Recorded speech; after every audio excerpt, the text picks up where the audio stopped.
얼마 전에 화제의 드라마 부부의 세계라는 드라마가 종영을 했습니다. 많은 사람들이 이 드라마를 보았는데 놀라운 것은 많은 사람들이 드라마를 보면서 욕을 했다는 겁니다. 그 이유는 아마도 드라마의 내용이 너무 우리의 현실적인 이야기여서 그런 것 같습니다. 능력 있는 아내와 그 능력 있는 아내 때문에 살고 있는 한 남편이 있는데 이 남편이 얼마나 찌질한지 정말 아내 때문에 살아가고 있었는데 세상에 이 남편이요 젊은 여자를 보고 이제 바람이 났습니다. 그래서 바람이 나가지고 안 들키려고 했는데 들켰고 결국은 이제 두 사람이 이혼을 하고 이 남편은 이제 그 젊은 여자와 결혼을 해서 살게 되는데 이 젊은 여자를 선택하고 이랬던 배경도 이렇게 보면 그 젊은 여자 재력가의 딸이고 결국 그 재력가로 인해서 그의 삶이 이제 이렇게 조금 더 형편을 펴지게 됐는데 결과적으로 보면요. 이제 이 남편이 그 젊은 여자하고도 나중에 이제 헤어지는 일들을 겪게 됩니다. 근데 이 드라마가 얼마나 인기가 있었는지 또 얼마나 욕을 많이 얻어먹었는지 남편이 나와서 이제 이 연기를 하면 막 여자분들이 얼마나 욕을 했는지요. 저도 저희 아내하고 같이 이렇게 보다가 이 남자가 뭔가 잘못을 했는데 저희 아내가 저를 이렇게 때리는 거예요. 그래서 제가 놀래서 아니 내가 잘못한 것도 아닌데 나는 안 그랬는데 왜 나한테 그러냐. 그러니까 그만큼 순간적으로 그 모습이 뭐 한 거예요? 마음에 안 들고 미운 거죠. 근데 문제는 뭐냐면 이 남편 역할을 했던 이 배우 이름이 누구냐면 박해준 씨인데요. 이 사람이 이제 드라마에서만 욕먹으면 괜찮은데 드라마가 끝났는데도 불구하고 밖에 나오면 여자분들 특히 아주머니들이 막 뭐라고 그러고 식당에 가면 막 구박을 한다는 거예요. 그래서 별명이 뭐냐면 국민 욕바지예요. 국민, 모든 사람들이 욕하는 국민 욕바지. 제가 이 설교를 준비하면서 국민 욕바지 하면서 욕바지라는 뜻이 뭔가 좀 궁금했어요. 그래서 제가 인터넷에 사전을 찾아보니까 행동이나 말이 약간 모자라서 항상 남에게 욕설을 듣는 사람을 욕바지라 이렇게 얘기한대요. 욕바지. 근데 여러분 문제가 뭐냐면요. 욕 먹을 행동이나 말을 해서 욕을 먹으면 그나마 괜찮은데 문제는 욕 먹을 짓을 안 했는데도 불구하고 마치 박해준 씨처럼 이미 드라마가 끝났음에도 불구하고 밖에 나와서 욕을 먹는 것이 문제죠. 이런 일들이 오늘 우리가 살아가는 세상 속에 지금 너무 많이 팽배하게 일어나고 있습니다. 나와 생각이 다르면 틀린 게 아닌데 욕합니다. 내 생각 얘기할 수 있잖아요.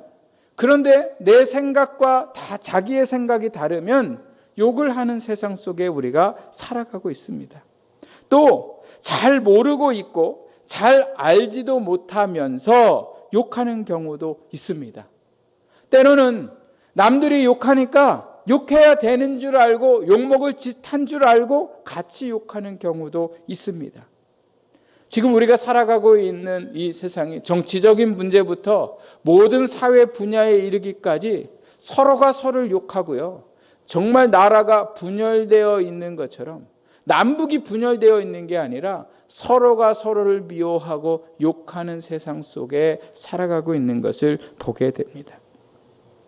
오늘 우리에게 주신 말씀을 보면 예수님이 놀랍게도 제자들을 세상에 전도하러 보내시면서 뭐라고 말씀하고 계시냐면 너희가 뭐 할 거라고 말씀하시냐면 욕 먹을 거다. 너희 욕바지 될 거다. 이렇게 말씀하고 계시는 것을 봅니다.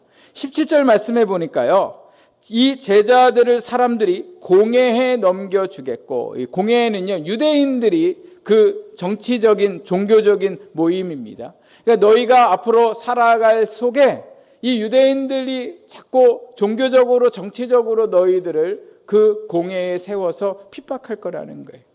또 뭐라고 말씀하고 계시냐면 나라와 임금들 앞에서 너희가 채찍을 맞고 곤욕을 당할 것을 말씀하고 있습니다.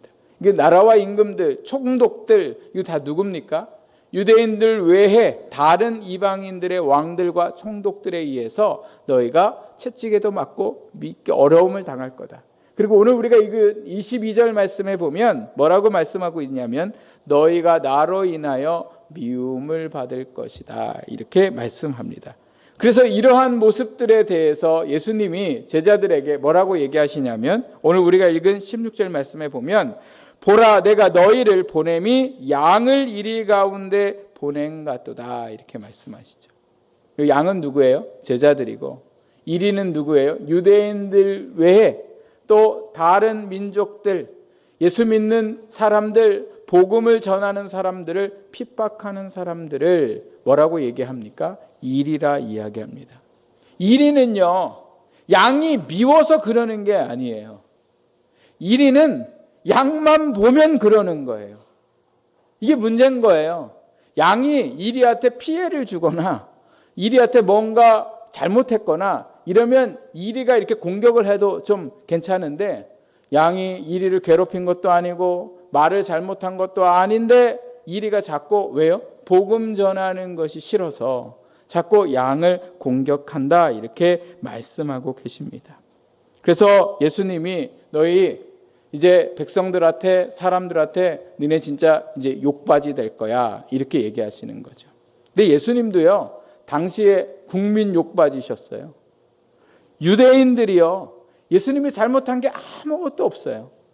예수님이 죽어가는 사람 살리시고 병든 사람들 고치시고 외롭고 힘든 사람들에게 소망과 위로가 되어주시고 하나님의 나라가 무엇인가 그들에게 복음을 전한 것 외에는 그들에게 잘못한 게 없습니다. 그런데 유대인들이 어떻게 했습니까?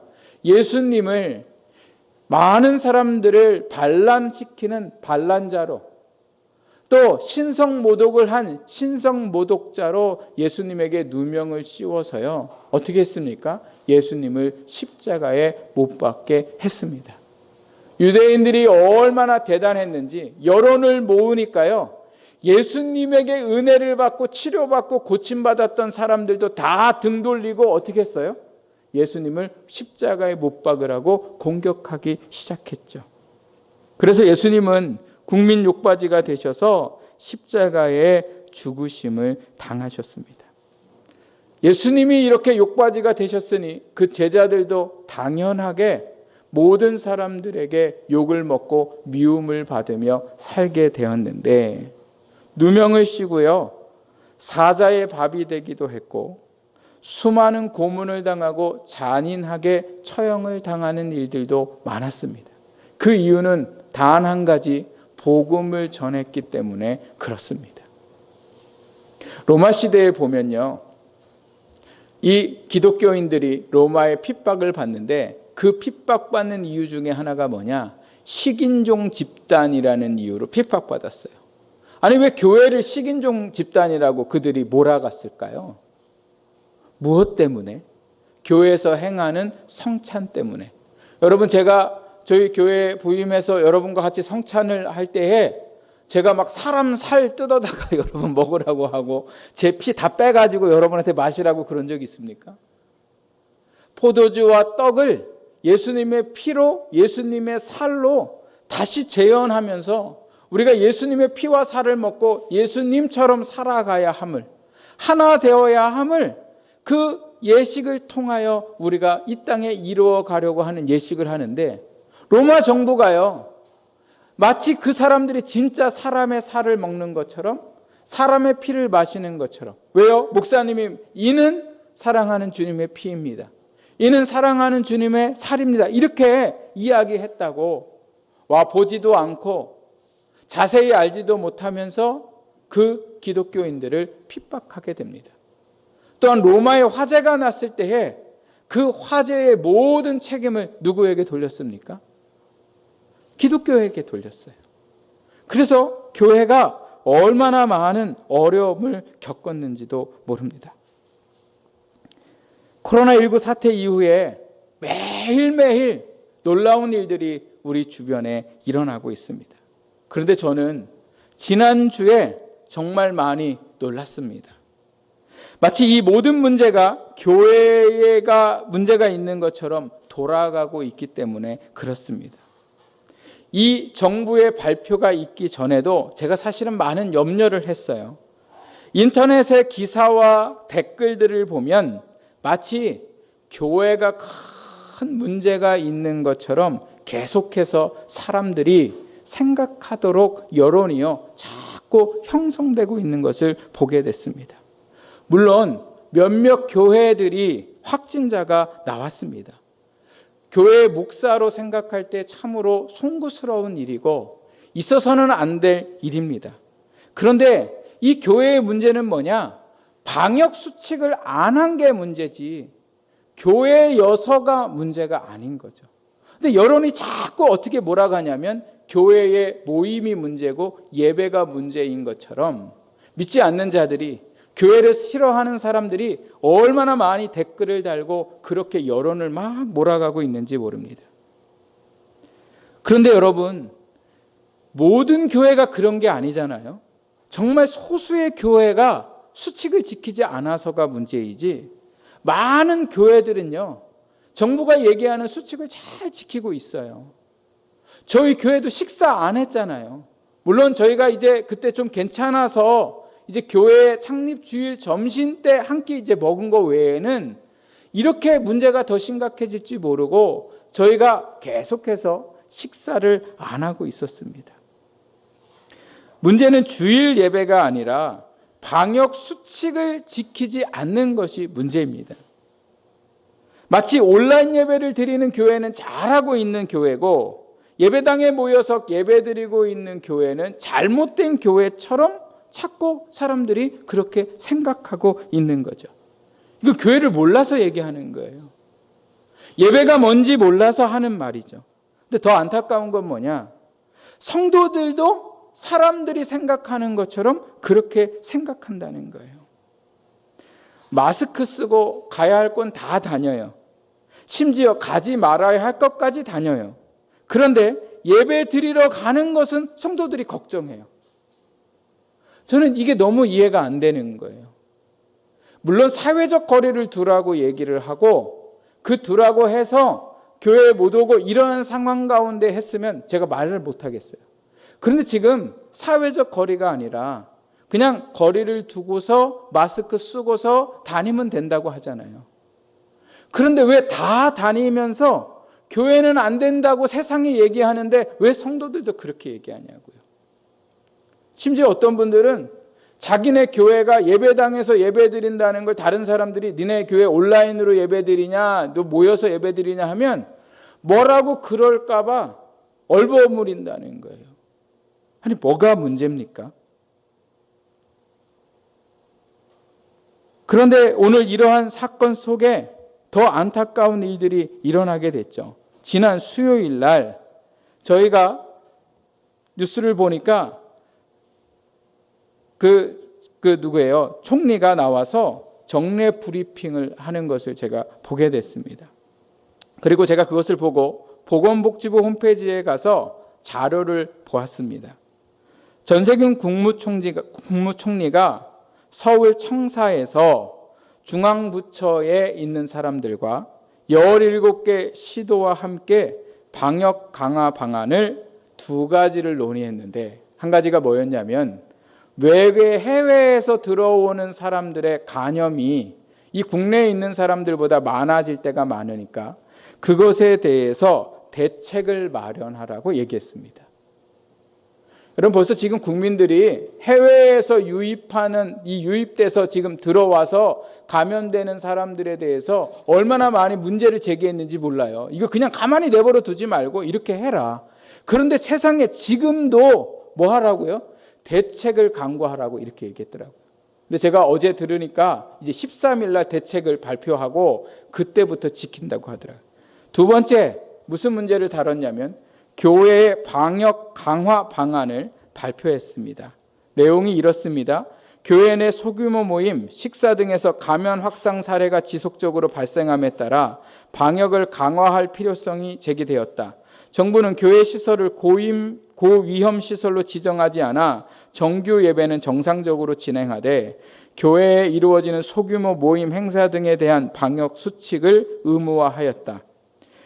7월 10일 금요일 18시부터 정규 예배 외에 모임 행사 금지, 단체 식사 금지, 상시 마스크 착용들의 행역 방역 수칙을 준수해야 한다.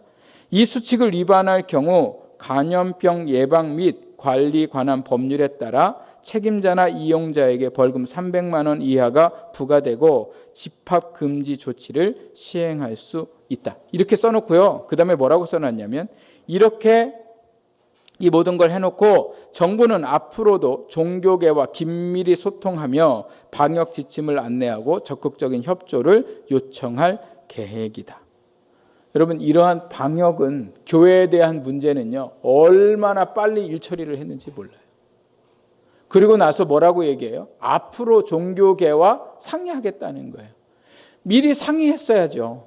이렇게 발표하기 전에 정말 교회에서 문제가 있는지, 얼마나 교회에서 확산된 일들이 있는지, 이런 거를요 다 일일이 분석을 해서 교회의 지도자들과 상의했어야죠.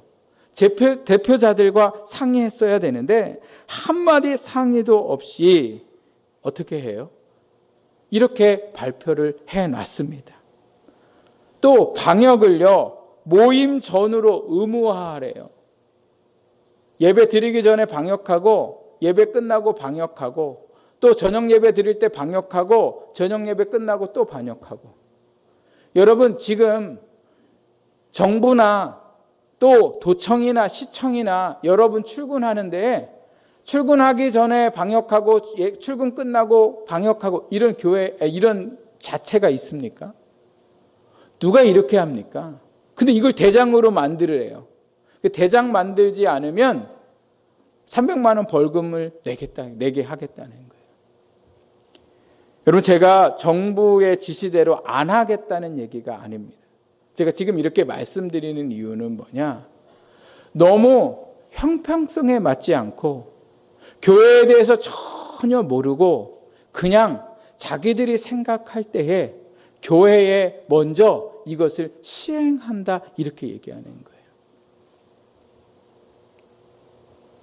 그리고 17개 시도 대표자들과 얘기를 했대요. 근데 제가 목요일 날 도청에 전화를 했어요.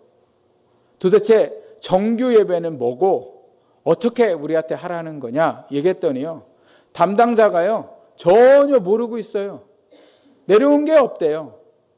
그리고 제가 아는 후배 목사님이 부목사님이신데 시청 관계자하고 통화했대요.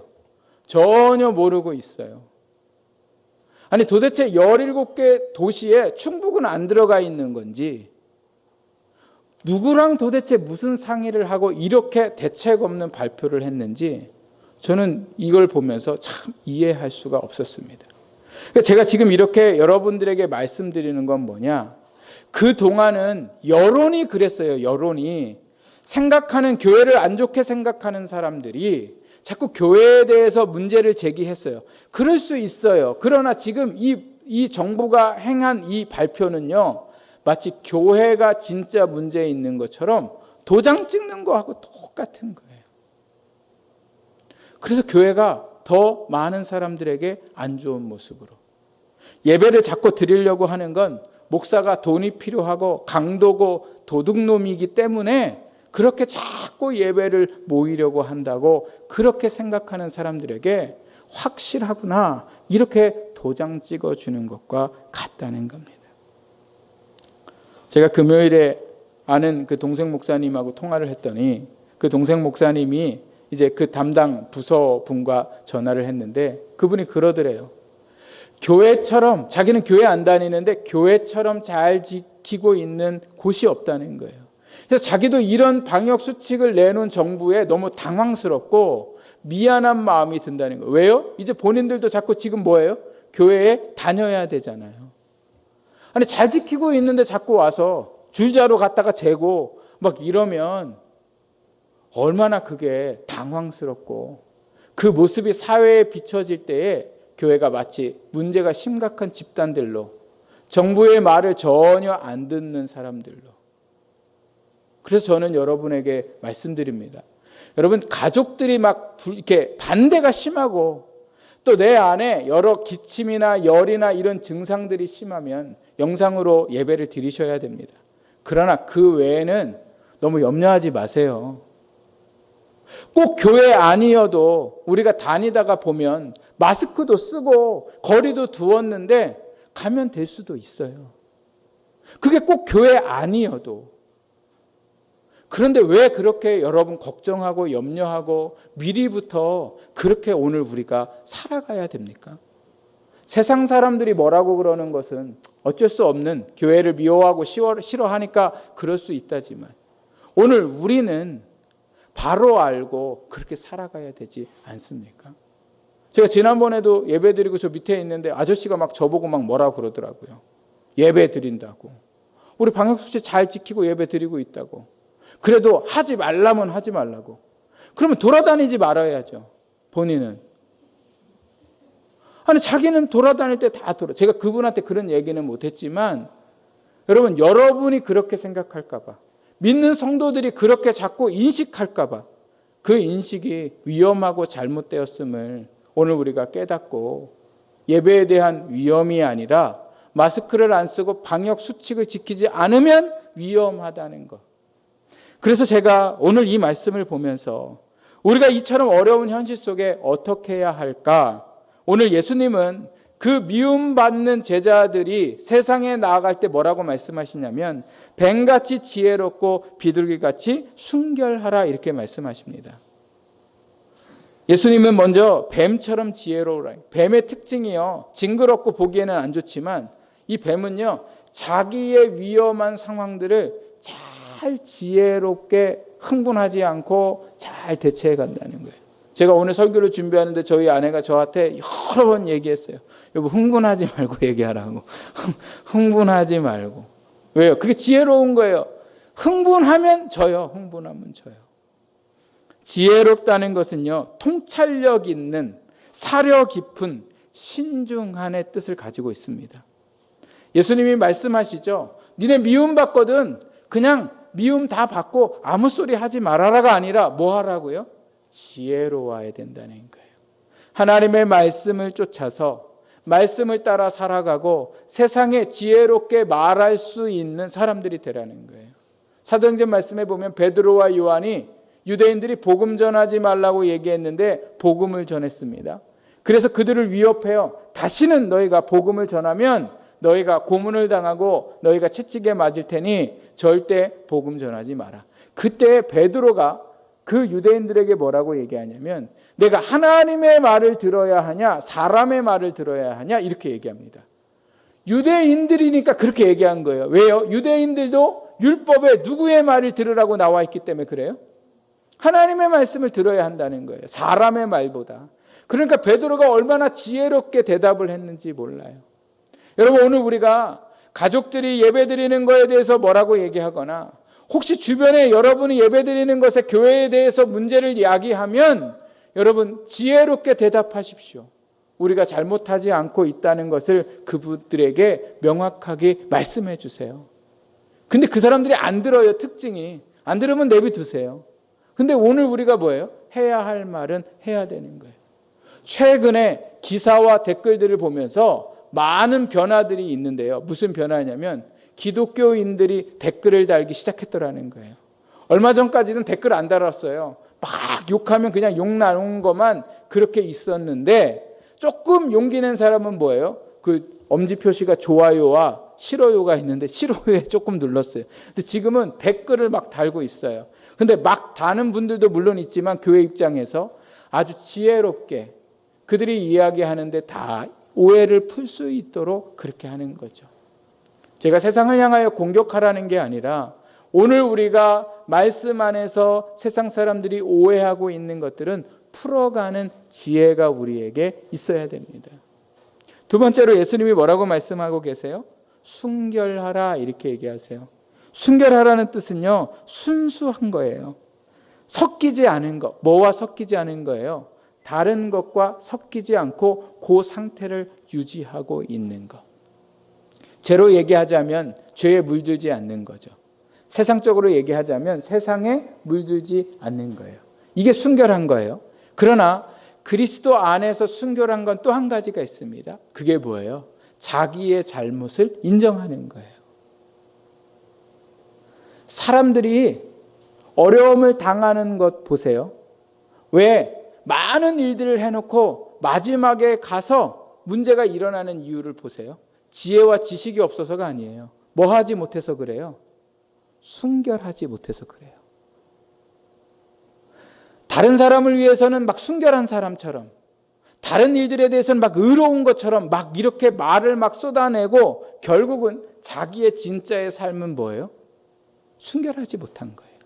자기가 주장한 것처럼 살지 못한 거예요. 그래서 그 결과가 얼마나 비참한지 몰라요. 또 한 가지 순결은 뭐냐? 잘못했으면 잘못했다고 얘기하는 게 순결이에요. 그래서 교회에서 우리가 예수님 앞에 회개하는 거예요.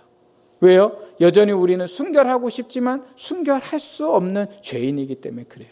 근데 문제는 뭐냐? 잘못했는데도 불구하고 잘못 안 한 것처럼 그렇게 자꾸 꽁꽁 감추니까 더 큰 문제가 일어나는 거죠. 교회가 정부에 이렇게 지목을 받는 이유는 왜 그랬습니까? 교회의 책임도 큽니다. 마스크 쓰고 모임하라고 했으면 마스크 쓰고 모임해야죠. 그런데 마스크 안 쓰고 다닥다닥 붙어서 막 통성기도 하고 막 찬양 크게 하고 이렇게 했으니 당연히 나라에서 뭐라고 그러고 국민들이 뭐라고 그러는 거죠. 그러니까 지켜야 될 건 지켜야 되는 거예요. 그래서 저희도 이렇게 지키잖아요. 뭐라고 그러든 300만 원 내라고 그러고 여러분한테 낼까 봐 이런 게 아니라 지키라니까. 그래서 중요하니까. 또 지키면 우리에게 뭐 하니까? 건강을 할 수 있는 방역이 될 수 있으니까. 그러니까 오늘 우리가 지킬 건 지켜야 돼요. 오늘 우리가 살아가는 일도 마찬가지예요. 방역뿐만이 아니라 오늘도 우리가 이 땅에 직장에서 여러분의 가정에서 사람들의 모임에서 지킬 것을 잘 지켜나가는 순결한 삶을 살아야지 우리가 그 책임져야 할 것들을 책임지지 않고 그냥 막 살면 그 일로 인하여 어려움을 겪게 될 수밖에 없습니다. 그래서 순결하지 않으면 복음이 전파되는 게 아니라 오히려 어떻게 돼버려요? 복음이 막히는 일들이 얼마나 많아요. 오늘 우리가 이 하나님의 말씀을 들으면서 오늘 이 어려운 시대 속에 오늘 여러분과 제가 지혜롭고 순결한 삶을 살아가야 우리가 어떻게 할 수 있습니까? 세상을 이길 수 있습니다. 예수님은 그 어려운 핍박과 고난과 죽음 가운데서도 지혜로우셨고 순결을 잃지 않으셨어요. 결과적으로 보면 유대인들이 승리한 것 같고 죄인들이 승리한 것 같지만 시간이 지나고 예수님이 부활하시고 나면 예수님께서 얼마나 지혜롭고 순결했고 승리하셨던 것을 알 수가 있습니다. 저는 이번 사건도 이러한 사태도 마찬가지라고 생각합니다. 우리는 더 지혜롭게 행동하고 교회는 더 지켜야 할 것들을 순결하게 지켜나가면 언젠가 모든 사람들이 정말 교회가 바르고 또 교회가 또 성도들이 하나님 안에 잘 살아가고 있는 것을 알게 되고 복음의 역사가 전이복되어서 교회의 많은 영혼을 구원하는 역사들이 일어날 줄 믿습니다. 너무 염려하고 걱정하지 마시고 지혜롭고 순결한 삶으로 승리하시는 저와 여러분의 삶이 되기를 주님의 이름으로 부탁드립니다. 기도하겠습니다.